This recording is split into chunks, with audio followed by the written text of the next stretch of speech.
আমরা এটা তো জানি, মহাভারতের সময় ভগবান শ্রীকৃষ্ণ পঞ্চপাণ্ডবকে বলেছিলেন যে কলিযুগ কি রকম হবে।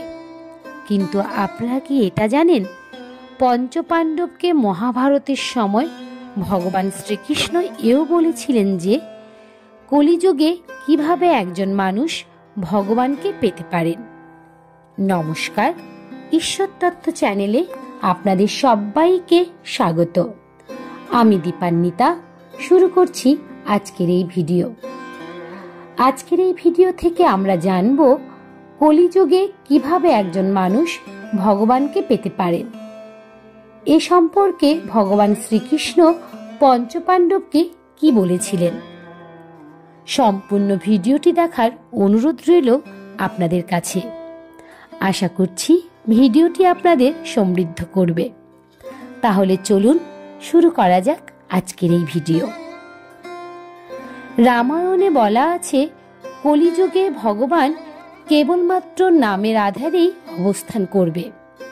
এছাড়া শাস্ত্রে একটি কথা উল্লেখিত আছে। শাস্ত্রে বলা হয়েছে,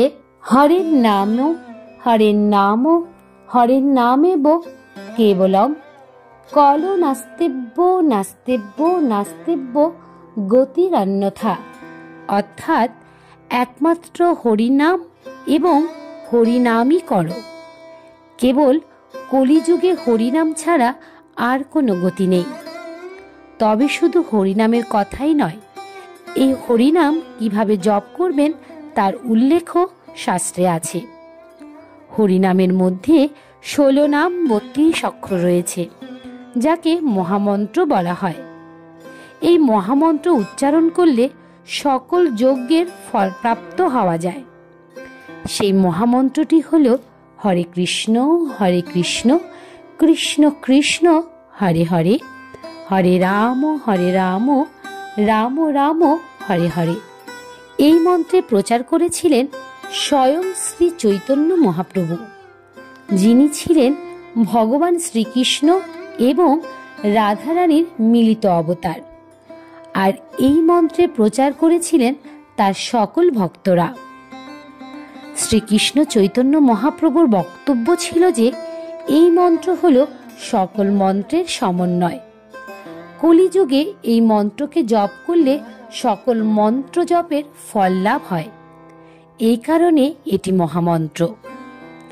এমনকি এই মন্ত্র জপের ফলে ভগবান পর্যন্ত লাভ করা যায়। তাই হয়তো বলা হয়, কলিযুগে ভগবানকে লাভ করা অত্যন্ত সহজ। কারণ সত্যযুগে বহু বছর ধরে ধ্যান করলে তবেই ভগবান লাভ হতো। ত্রেতা যুগে তপস্যার যোগে মানুষ ভগবান লাভ করতেন। আর দ্বাপর যুগে ভগবানের সেবা ও পুজো করে ভগবান লাভ করতে হতো। এই 3 পথই ছিল অত্যন্ত কঠিন। কিন্তু কলিযুগে ভগবানকে লাভ করা অত্যন্ত সহজ।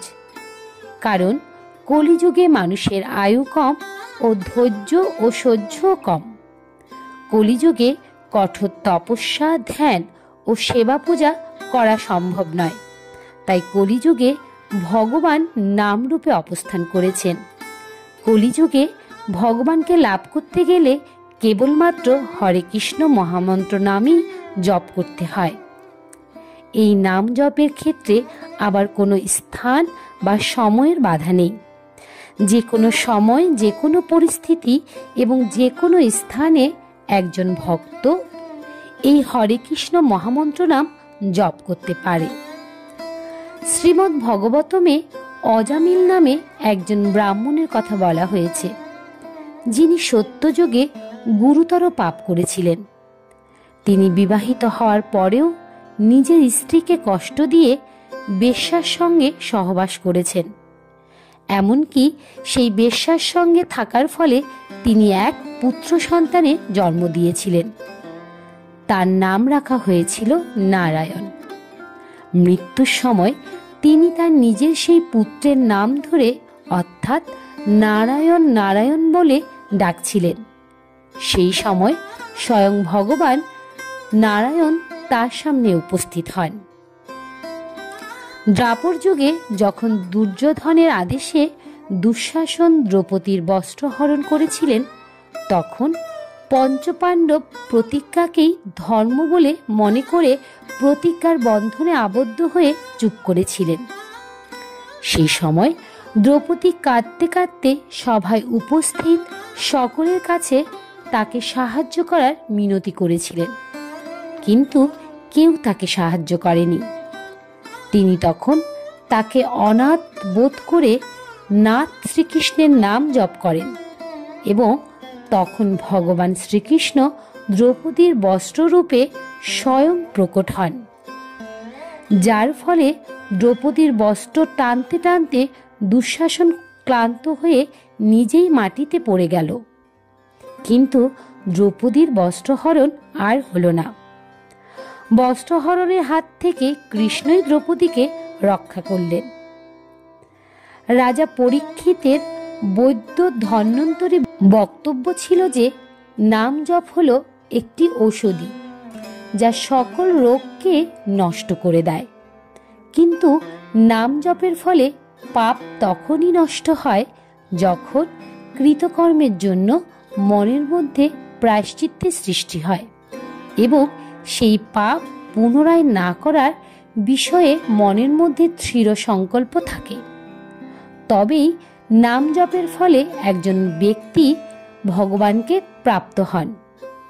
একজন ব্যক্তি যদি দৃঢ় সংকল্প এবং শুদ্ধ মনে নাম জপ করেন, তাহলে কোনো সমস্যা, দান ধ্যান ছাড়াই তিনি ভগবানকে প্রাপ্ত হবেন।